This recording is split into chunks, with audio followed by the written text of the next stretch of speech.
أشهد أن لا إله إلا الله وحده لا شريك له وأشهد أن محمدا عبده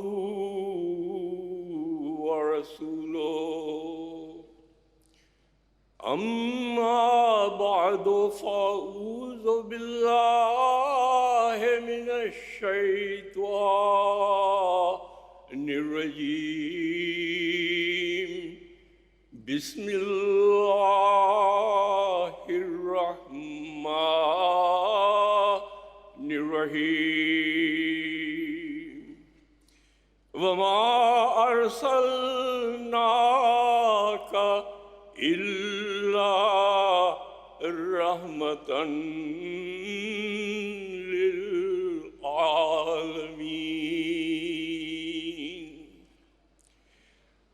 قابل احترام pimpinan sidang dan para hadirin yang terhormat, Allah Ta'ala telah menjadikan dan mengutus Sayyidul Mursalin dan Khatamun Nabiyyin Hadrat Muhammad sallallahu alaihi wasallam sebagai rahmat untuk seluruh umat manusia. Terjemahan dari ayat Al-Quran yang baru saja telah saya tilawatkan adalah: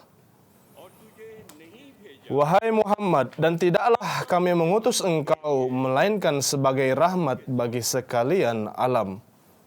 Surah Al-Anbiya ayat 108. Dari ayat tersebut, ayat ini menuntut bahwa kita perlu memberitahukan hakikat ini kepada seluruh dunia, bahwa Hadrat Muhammad Mustafa SAW tidak hanya diutus untuk umat Islam semata, bahkan beliau diutus sebagai Rasul untuk memberikan petunjuk kepada semua manusia. Teladan beliau bagi semua manusia tersebut adalah sebuah panutan yang menghubungkan erat diri mereka dengan keberhasilan dan keselamatan di kehidupan dunia ini dan juga kehidupan akhirat. Di dalam suri teladan mulia beliau tersebut terdapat solusi bagi setiap permasalahan-permasalahan setiap negara, setiap bangsa dan setiap masa. Satu pondasi dari hubungan kita dengan Nabi kita tercinta adalah kita diserahkan tanggung jawab yang sangat besar dan sangat penting untuk sedemikian rupa memperkenalkan wujud beliau ke hadapan bangsa-bangsa di dunia sebagaimana Allah Ta'ala telah menjelaskannya di dalam Al-Quran Karim.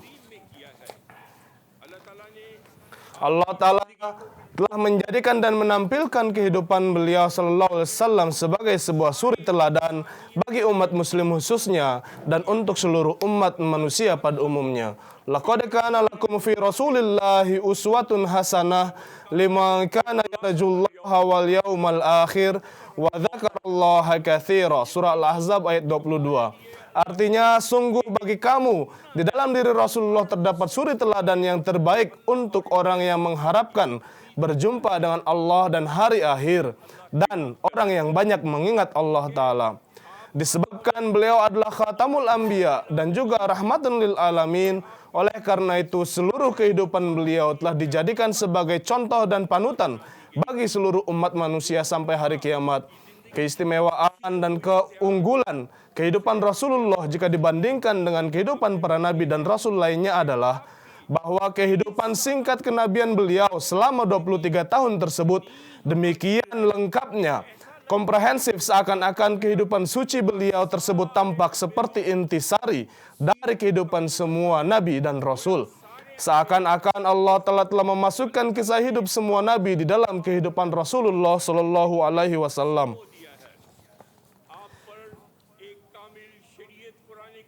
Sebuah syariat yang sempurna berupa Al-Quran Karim telah diturunkan kepada diri beliau. Di dalamnya telah diberikan ajaran terbaik tentang kedamaian bagi semua. Yang mana melalui ajaran tersebut, beliau telah memberikan suri teladan terbaik dan menegakkan perdamaian di dunia. Sebelum beliau datang, bagaimana keadaan dunia? Mengulas gambaran keadaan pada masa itu, Hadrat Masih Maud alaihi salatu wassalam bersabda, negara-negara jazirah yang disebut dengan tanah Arab Sebelum kedatangan Hadrat Rasulullah SAW, negara tersebut menjalani kehidupan mereka layaknya binatang liar nan ganas. Benar-benar tidak mengetahui sama sekali tentang agama dan iman, tentang hakukullah dan hakukul ibad. Selama ratusan tahun terus tenggelam dalam penyembahan berhala dan pikiran-pikiran yang tidak suci, kemewahan dan poya-poya, membunuh anak-anak perempuan, memakan harta anak yatim, dan tidak menganggap perbuatan merebut paksa hak-hak orang lain sebagai suatu dosa. Pendek kata, segala macam keadaan buruk, segala macam kegelapan, kezaliman dan kelalaian pada umumnya pasti telah meliputi hati semua orang Arab. Itu adalah suatu peristiwa yang begitu jelas terbukti di mana seorang penentang fanatik sekalipun tidak akan mampu untuk mengingkarinya dengan syarat ia memiliki pengetahuan.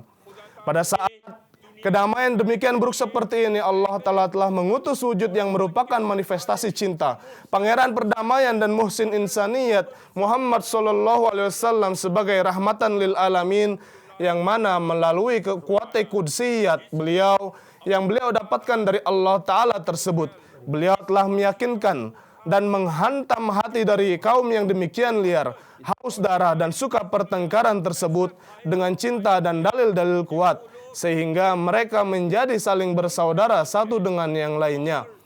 Mereka menunjukkan teladan dalam hal kasih sayang dan persaudaraan yang tidak ada bandingannya, yang terus akan menjadi seperti bintang-bintang yang akan memberikan petunjuk kepada dunia sampai hari kiamat. Mereka menjadi manusia yang bertuhan, bahkan menjadi manusia yang merupakan manifestasi eksistensi Tuhan. Kemudian beliau tidak hanya menegakkan hak-hak kaum perempuan dengan memberikan status rahmat bagi keberadaan anak-anak perempuan. Bahkan beliau telah meletakkan kunci surga di bawah kaki setiap ibu bagi anak-anak tersebut.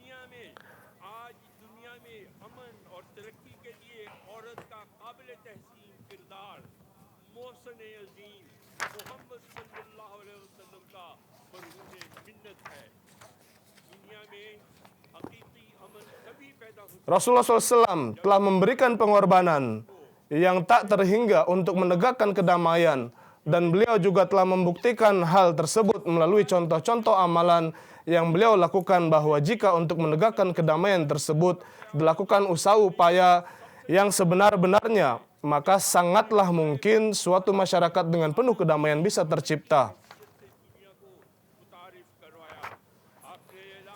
Beliau telah mengumumkan bahwa Tuhan kita adalah Al-Malikul Qudusus Salam, adalah Tuhan yang suci, yang memberikan keamanan. Inilah akidah yang bisa menegakkan perdamaian di seluruh dunia.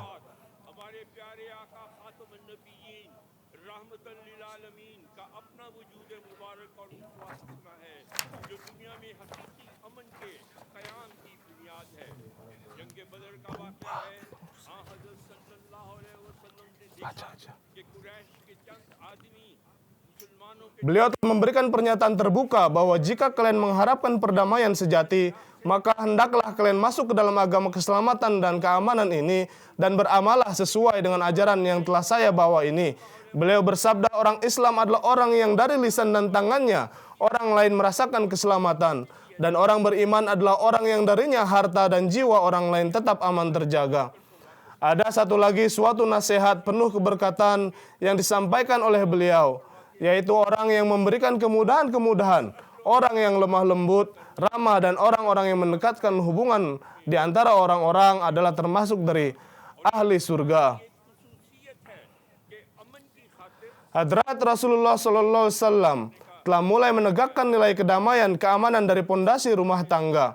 Karena itu, untuk mengukuhkan kedamaian sebagai satu pondasi utama dari kehidupan bermasyarakat manusia, beliau telah menetapkan asas-asas petunjuk tersebut, sehingga tidak hanya mereka mendapatkan jalan kedamaian untuk diri mereka sendiri setelah beramal sesuai dengan nasihat-nasihat berharga tersebut, bahkan mereka juga akan menjadi sarana bagi keamanan dan keselamatan orang lain.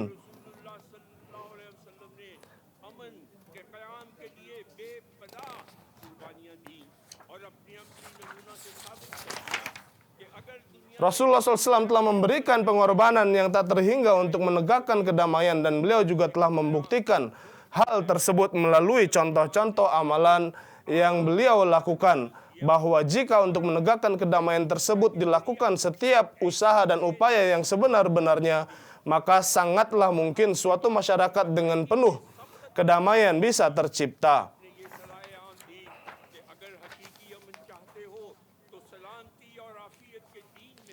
Beliau kembali menyatakan bahwa jika kalian ingin mendapatkan kedamaian sejati, maka kalian perlu menjadi Islam dan harus beramal sesuai dengan uswah-uswah, teladan-teladan dari Rasulullah Sallallahu Alaihi Wasallam.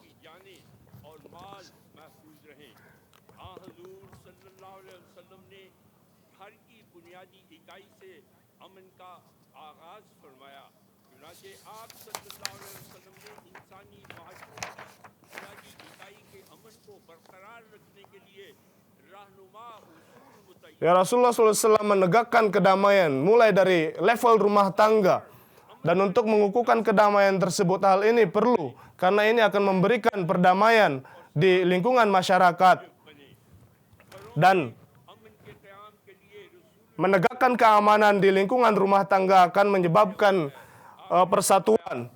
Beliau bersabda, "Laisa minna man lam yarham shaghirana wa ya'rifu haqqo kabirina." Artinya, bukanlah dari golongan kami orang yang tidak berlaku kasih sayang kepada anak-anak kami dan juga tidak mengetahui hak orang-orang dewasa kami.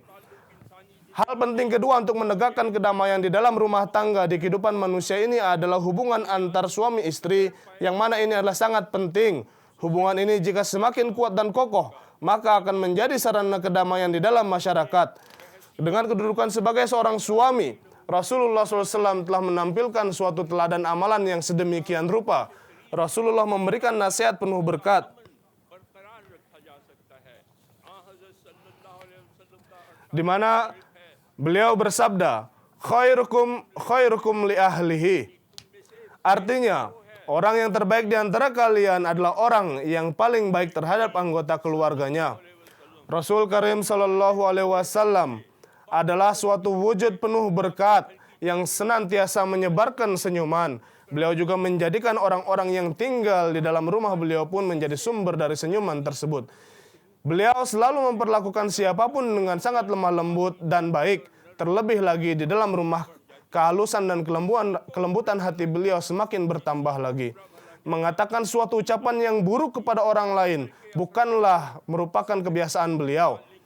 Alih-alih menyebabkan suatu kesulitan bagi orang-orang yang ada di rumah, beliau malah menyusahkan diri sendiri dan terus menanggungnya, sehingga kemudahan-kemudahan tercipta bagi mereka.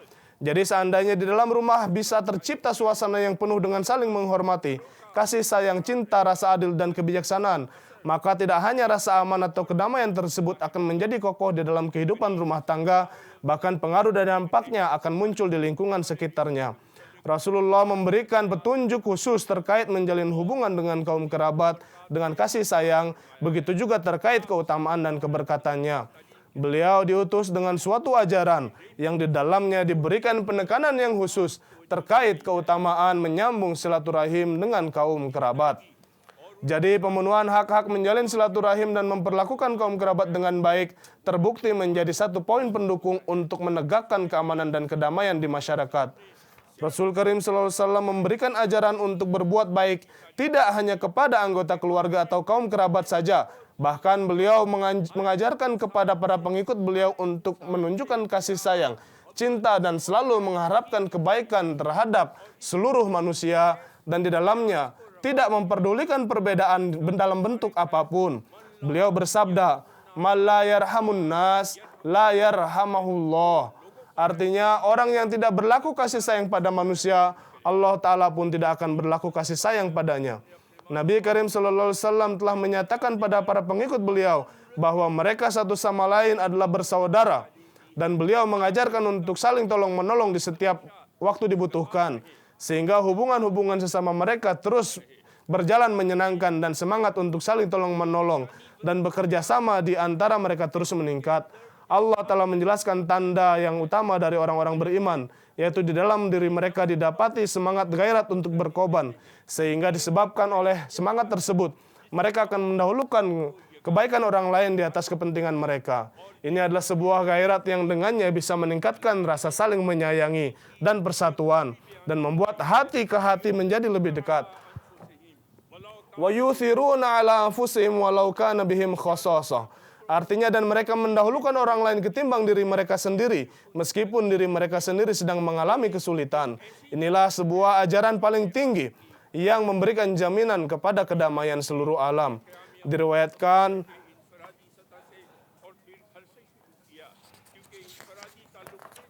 Nabi Karim SAW telah memulai pelajaran untuk menegakkan kedamaian ini. Pertama dari level perorangan, lalu pada level keluarga. Pada level individu adalah terkait pemenuhan hak-hak dalam pertemanan, kemudian di dalam rumah tangga adalah terkait menegakkan hak-hak tetangga sekitar. Rasulullah dimanapun dan kapanpun perihal ini ditegakkan, maka beliau telah menyempurnakannya dengan sebaik-baiknya.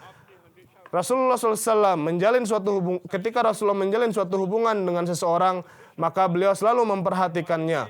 Beliau juga selalu memperhatikan hak-hak kehidupan bertetangga. Beliau bersabda, Jibril alaihissalam demikian menekankan kepadaku untuk selalu berbuat baik kepada tetangga, sampai-sampai saya menyangka bahwa dia akan mungkin memberikan petunjuk untuk mengikut sertakan tetangga sebagai bagian dari ahli waris juga. Demikian juga beliau bersabda, standar kebaikan atau keburukan seseorang adalah bagaimana perlakuannya terhadap tetangganya. Kalau tetangganya mengatakan bahwa kalian adalah orang baik, maka memang benarlah kalian adalah orang baik. Tapi kalau tetangga kalian mengatakan bahwa kalian adalah orang buruk, maka kalian adalah orang yang buruk. Sebagaimana hubungan-hubungan yang membahagiakan antar individu adalah jaminan bagi keamanan dan stabilitas masyarakat, demikian juga sebagai hasil dari hubungan-hubungan yang penuh cinta dan kasih sayang di antara satu keluarga dengan keluarga yang lainnya, akan menciptakan juga suatu persatuan di dalam lingkungan. Rasulullah memberikan penjelasan terkait ini bahwa hak tetangga tersebut berlaku sampai jarak 40 rumah. Rasulullah telah menetapkan asas-asas dan teladan yang mulia untuk menegakkan perdamaian dan keamanan itu. Salah satunya dari asas-asas tersebut adalah dilakukannya hijrah untuk mendapatkan kedamaian. Dan kalau misalkan harus meninggalkan tanah air yang kita cintai, maka kedamaian tetap harus ditegakkan. Karena itu dengan mempelajari sejarah mulia kehidupan Rasulullah dapat diketahui bahwa ketika orang-orang zalim dari kaum kufar Mekah telah melampaui batas, Rasulullah SAW telah mengambil keputusan untuk melakukan hijrah dengan izin Allah Ta'ala untuk mendapatkan kedamaian dan keamanan. Beliau meninggalkan kampung halaman beliau lalu pindah dan tinggal di kota Madinah. Rasulullah datang ke Madinah, lalu beliau membuat satu perjanjian dengan orang Yahudi, orang-orang musyrik dan orang-orang kabilah di sana yang dikenal dengan nama Mitsaq Madinah atau Piagam Perjanjian Madinah.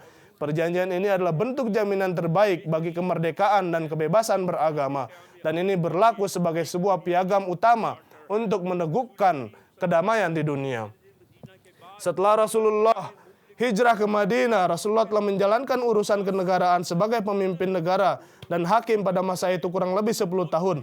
Sampai di wilayah kota Madinah yang terbatas terus mendapatkan kemajuan hingga melingkupi seluruh tanah Arab. Di dalam negara yang berjalan di bawah pengawasan Rasulullah SAW, pelindung kemanusiaan ini, keadaan ekonomi, baik umat muslim maupun non-muslim semuanya terlindungi dan kehidupan masyarakat mereka diperhatikan sangat khusus. Sedemikian rupa, semua orang yang tinggal dan semua penduduk tanpa perbedaan terus mendapatkan manfaat-manfaat dari semua jenis kemudahan yang sama, baik dalam hal politik, ekonomi, kehidupan sosial dan juga agama. Untuk generasi selanjutnya, beliau telah menjelaskan asas dan peraturan yang komprehensif dari ajaran Islam. Beliau juga meyakinkan mereka bahwa pemenuhan terhadap hak umat manusia adalah ajaran dasar dari agama Islam. Dunia pada hari ini sedang terbakar api peperangan. Kobaran api peperangan yang muncul di tepi benua Eropa dalam bentuk peperangan antara Rusia dan Ukraina telah ada di hadapan kita semua. Rasulullah SAW dan juga para sahabat radhiyallahu ta'ala anhum selama 13 tahun terus-menerus menanggung segala macam penganiayaan, duka dan kesulitan di bawah tangan orang-orang kufar Mekah. Di antara mereka juga sebagiannya telah disyahidkan. Namun, alih-alih membalas orang-orang zalim tersebut, beliau malah terus menekankan kepada para pengikut beliau untuk terus bersabar demi menunjukkan kasih sayang kepada manusia dan menegakkan kedamaian dunia. Jika ada sahabat yang meminta izin kepada Rasulullah untuk melawan musuh, maka Rasulullah memberikan jawaban, "Inni umirtu bil af," bahwa saat aku diutus, diperintahkan untuk memberikan maaf dan ampunan. Oleh karena itu, bagaimana aku bisa untuk memberikan izin kepada kalian untuk melawan? Allahu Akbar. Sallallahu alaihi wasallam. Sallallahu alaihi wasallam. Zindabad. Zindabad. Allahu Akbar. Hazrat Rasulullah SAW senantiasa menghindari peperangan dan keributan. Beliau SAW juga menekankan kepada umat Islam bahwa hendaknya mereka jangan mengharapkan terjadinya sebuah peperangan. Beliau bersabda, "La tamannau liqa'al aduwi fa idza laqitumuhum fasbiru." Artinya, janganlah kalian mengharapkan peperangan melawan para musuh. Tetapi jika kalian berhadapan dengan mereka, maka teguhkanlah langkah kalian. Jadi selama 13 tahun berturut-turut, beliau dan para sahabat terus-menerus bertahan dari segala macam kezaliman mereka, namun tidak pernah sama sekali terlibat dalam peperangan, perlawanan, dan menyebarkan kerusakan atau kefasidan. Sehingga pada akhirnya demi menegakkan kedamaian negeri, mereka rela meninggalkan tanah air nenek moyang mereka sendiri dan hijrah tinggal di Madinah. Di dalam ajaran yang dibawa Rasulullah SAW, peperangan atas nama agama sangatlah dilarang keras. Dan umat Islam hanya diizinkan untuk melakukan perang dengan tujuan untuk bertahan. Wa qatilu fi sabilillahi alladhina yuqatilunakum wa la ta'tadu innallaha la yuhibbul mu'tadin. Al-Baqarah ayat 191.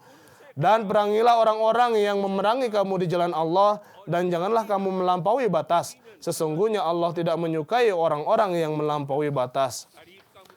Orang-orang yang menelaah sejarah mengetahui dengan baik bahwa di dalam 10 tahun masa kenabian pasca hijrah telah muncul kurang lebih 70 peristiwa-peristiwa yang bisa saja menjadi pemantik terjadinya peperangan.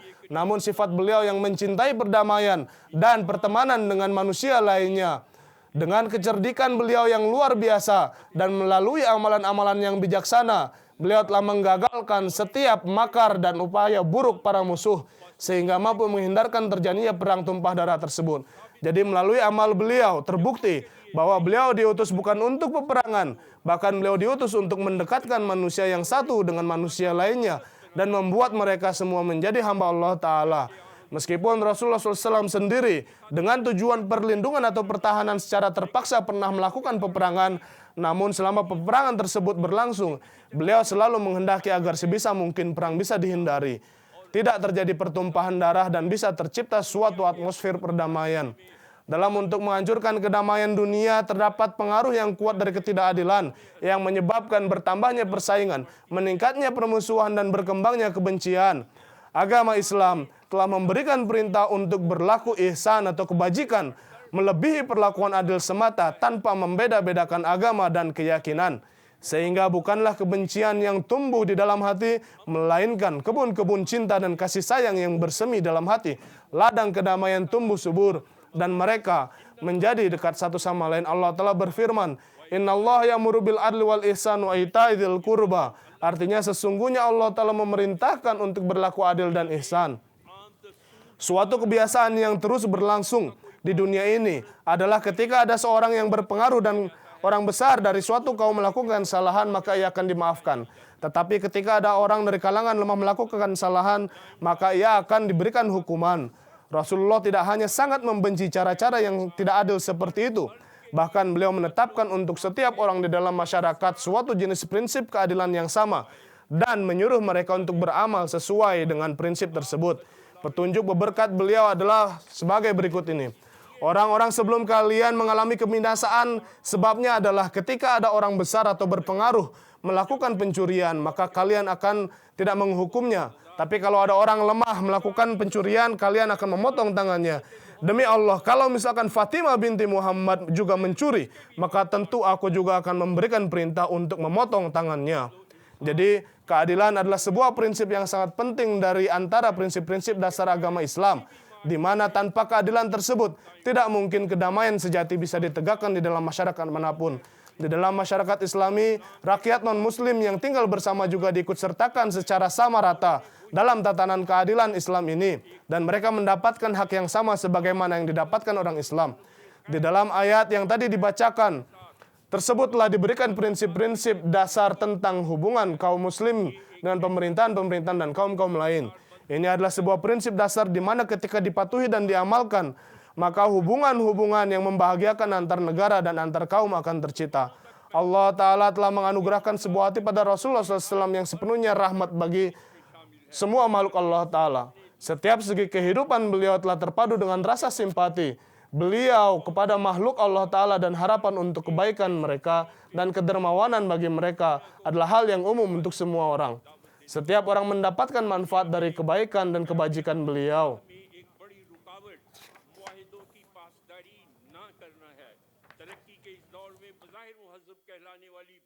Dibawa oleh beliau ini tidak hanya ada petunjuk-petunjuk tentang menegakkan hubungan-hubungan kewarganegaraan dan bangsa kaum lain saja, namun juga diberikan nasihat untuk memperlakukan mereka dengan adil. Allah Ta'ala berfirman, Allah tidak melarang kamu untuk berbuat baik dan berlaku adil terhadap orang-orang yang tidak memerangimu karena agama kamu dan yang tidak mengusirmu dari rumah-rumahmu. Sesungguhnya Allah mencintai orang-orang yang berlaku adil.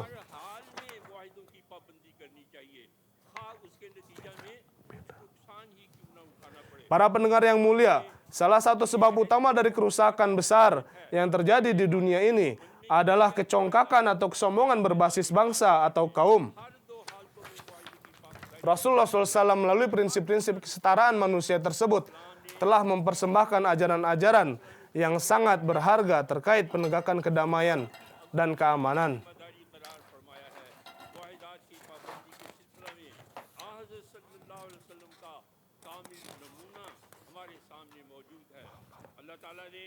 नबी करीम सल्लल्लाहु अलैहि वसल्लम को एक ऐसा दिल अता किया था जो सारी मखलूक के लिए सरासर रहमत था। आपकी जिंदगी का हर पहलू मखलूक खुदा की हमदर्दी और उनकी खैरखाही को अपने अंदर समोए हुए था और आपकी जूदो सखा सबके लिए आम थी। हर कोई आपके हुस्न व एहसान से बैरागर होता और हर किसी को इस चश्मे रहमत से फैज़याब होने का मौका मिलता। आप सल्लल्लाहु अलैहि वसल्लम की लाई हुई तालीम में गैर कौमों के साथ तमद्दुनी ताल्लुकात कायम करने की न सिर्फ हिदायत मौजूद है बल्कि उनके साथ इंसाफ से पेश आने की नसीहत भी फरमाई गई है। दुनिया में बड़े बड़े फसादात की एक बड़ी वजह कौमी तफाखुर है। आप सल्लल्लाहु अलैहि वसल्लम ने इंसानी मसावात के Salah satu sebab utama dari kerusakan besar yang terjadi di dunia adalah kesombongan berbasis agama, berbasis bangsa dan kaum. Pada masa ini rasisme nyatanya dianggap sebagai hal yang buruk dan dilihat dengan pandangan yang tidak menyenangkan. Akan tetapi di kebanyakan masyarakat, rasisme sedang menyebarkan racunnya dalam bentuk yang sangat menakutkan, menyebabkan jarak dan perbedaan di antara manusia menjadi semakin meningkat. Dan percikan-percikan api kebencian terus terbentuk menjadi gunung berapi. Hadrat Khalifatul Masih Ar-Rabi rahimahullah dalam menjelaskan bahaya-bahaya yang bisa muncul bagi kedamaian manusia sebagai hasil dari rasisme bersabda, pada hari ini seberapapun kerusakan-kerusakan yang ada di dunia ini dan betapa banyak pun bahaya-bahaya yang menimpa dari satu manusia ke manusia lain, adapun faktor-faktor yang menjadi sumber di dalamnya adalah yaitu perasaan bahwa bangsa atau kaumnya lebih baik dari kaum yang lain. Dan ini adalah faktor yang paling kuat. Faktor ini disebut rasisme atau rasialisme. Berdasarkan ajaran yang dibawa oleh Rasulullah, pemujaan terhadap satu garis keturunan tidaklah disukai dalam bentuk apapun dan juga merupakan racun yang mematikan bagi kedamaian dunia. Sesuai dengan ajaran agama Islam, tidak ada seorang pun yang lebih unggul disebabkan oleh keluarga, suku, warna, dan garis keturunannya. Dan tidak juga seorang menjadi suci atau tidak suci karena kelahirannya. Bahkan dengan kedudukan sebagai manusia, semua orang memiliki kedudukan yang sama. Perbedaan-perbedaan bangsa dan kelompok di antara manusia semata-mata hanya untuk saling mengetahui dan mengenal satu sama lain. Tentu saja jika ada sesuatu yang membedakan, maka itu adalah dari segi ketakwaan dan kesucian. Allah Ta'ala berfirman, maaf, Khalifah yang kelima bersabda, menurut ajaran Rasulullah bahwa semua manusia adalah sama kedudukannya. Semua manusia tanpa ada perbedaan-perbedaan memiliki hal yang sama. Ini adalah ilmu dan ajaran yang mendasar dari agama Islam. Dan ini adalah menjadi sumber dari ditegakkannya perdamaian.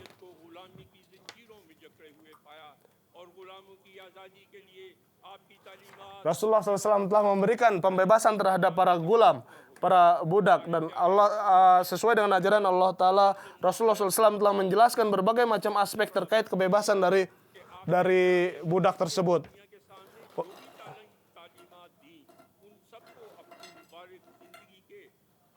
Apapun yang beliau sampaikan untuk menegakkan ajaran apapun yang beliau sampaikan untuk menegakkan perdamaian tersebut, tidak hanya beliau sampaikan melalui ajaran, tetapi beliau juga menunjukkan hal tersebut melalui amal-amal beliau.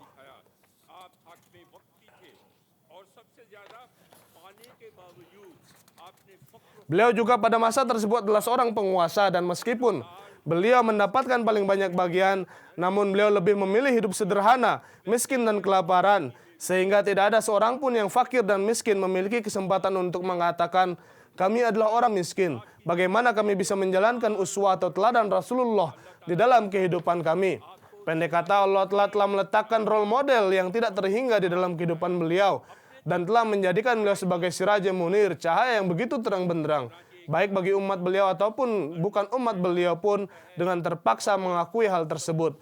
Seorang sejarawan asal Prancis bernama Ernest Renan menulis, Muhammad SAW hadir di hadapan kita sebagai manusia yang penyayang, bijaksana, setia dan suci dari gairat kebencian.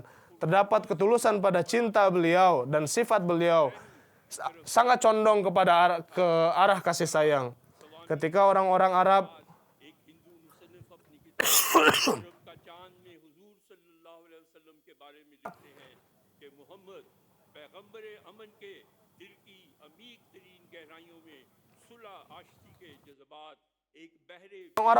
menggenggam tangan beliau untuk bersalaman, maka beliau menjawab mereka dengan begitu ramah dan tidak pernah melepaskan tangan beliau terlebih dahulu. Beliau mengucapkan salam kepada anak-anak kecil dan tampil di hadapan orang-orang lemah dan kaum wanita dengan penuh kasih sayang. Beliau bersabda, surga ada di bawah telapak kaki ibu. Jadi pada hari ini tugas kita hendaknya adalah beramal sesuai dengan suri teladan beliau dan menunjukkan suri teladan amal perbuatan beliau tersebut kepada orang-orang di dunia, supaya dunia ini menjadi yakin bahwa penjamin bagi kedamaian dunia di masa ini adalah ajaran-ajaran dan suri teladan amal mulia beliau. Pada masa ini, pemimpin tercinta kita, Hadrat Khalifatul Masih Al-Khamis, Aidallahu Ta'ala bin Nasrul Aziz, sedang mempersembahkan suri teladan penuh berkat Rasulullah tersebut di seluruh dunia dengan upaya-upaya yang luar biasa guna menciptakan perdamaian. Beliau menulis surat-surat kepada para pemimpin-pemimpin dari negara-negara besar dunia, dan beliau juga menampilkan ajaran perdamaian di berbagai pertemuan-pertemuan kenegaraan. Uswah hasanah atau teladan mulia beliau dalam setiap medan kehidupan ada di hadapan kita. Dan pada hari ini dunia sedang mengakui diri beliau sebagai sang juara atas perdamaian dengan kalimat terbuka. Dan ini adalah bukti bahwa jika ada sesuatu yang menjadi penjamin bagi kedamaian dunia ini, maka itu adalah teladan mulia uswah Rasulullah Sallallahu Alaihi Wasallam. Semoga Allah telah memberikan kita taufik untuk menunjukkan uswah hasanah, teladan mulia dari Rasulullah SAW. Kirimlah solawat atas wujud muhsin ini, yaitu Rasulullah SAW, 100 kali di dalam sehari, yang merupakan pemimpin dari para nabi. Sucilah Muhammad yang merupakan pemimpin para nabi. Allahumma salli ala Muhammadin wa ali Muhammadin wa barik wa sallim innaka hamidun majid.